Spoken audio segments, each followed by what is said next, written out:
Alors bonjour, bonsoir. On est à quelques heures, allez, j'allais dire quelques heures avant le grand choc UFC 242.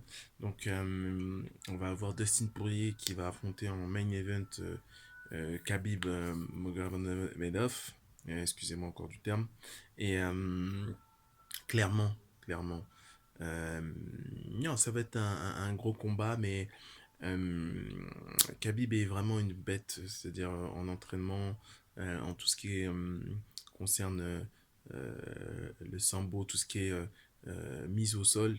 Il contrôle ses opposants, il les maintient au sol comme personne ne l'a fait euh, en MMA. Et, euh, et ça va être très très dur pour Dustin Poirier. En fait, Dustin Poirier, donc bien sûr en tant qu'Américain, il a bien sûr des notions de grappling.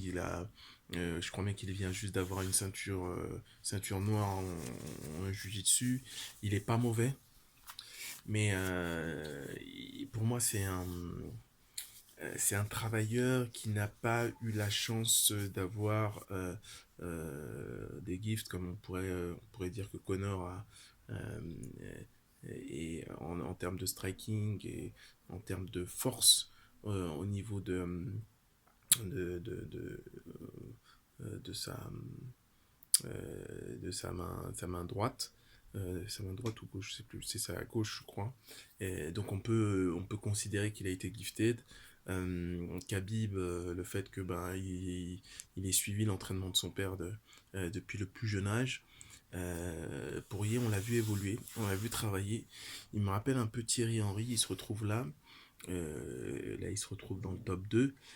On ne sait pas vraiment pourquoi. Pourtant, il a gravi les échelons petit à petit. On l'a vu venir.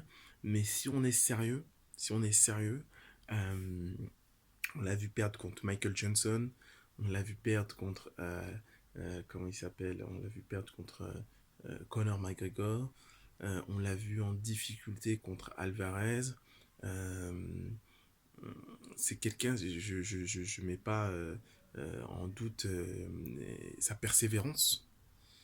Euh, mais c'est quelqu'un que j'aurais bien aimé voir contre Ned Diaz. C'est quelqu'un que j'aurais bien aimé voir contre Ferguson. Euh, je pense qu'il a euh, euh, beaucoup de choses à prouver.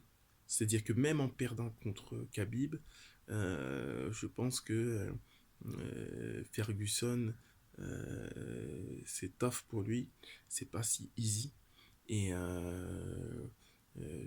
même contre Conor McGregor, je suis pas sûr euh, euh, qu'il ait les armes pour neutraliser Conor McGregor.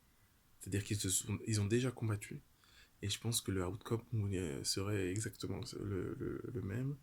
Euh, je pense que c'est quelqu'un qui a beaucoup travaillé, qui a augmenté son game au niveau du striking. Il avait tendance à frapper, mais ça se voit que c'est quelqu'un qui n'a pas fait de la boxe au niveau technique. C'est-à-dire que il avait souvent les mains un peu down. Je pense qu'il les a encore, mais il les a beaucoup moins. Euh, et c'est vrai qu'on l'a pas trop vu au sol. Je pense il a quelques armes, mais je le vois mal battre Khabib. On va voir. Faites-moi part de vos pronostics en bas de la vidéo. Euh, certains vont me dire à quel round Dustin va tap out, hein, va abandonner. Euh, Moi, je dis second round Khabib. Et vous, faites-moi part de vos pronostics en commentaire. Allez, bye.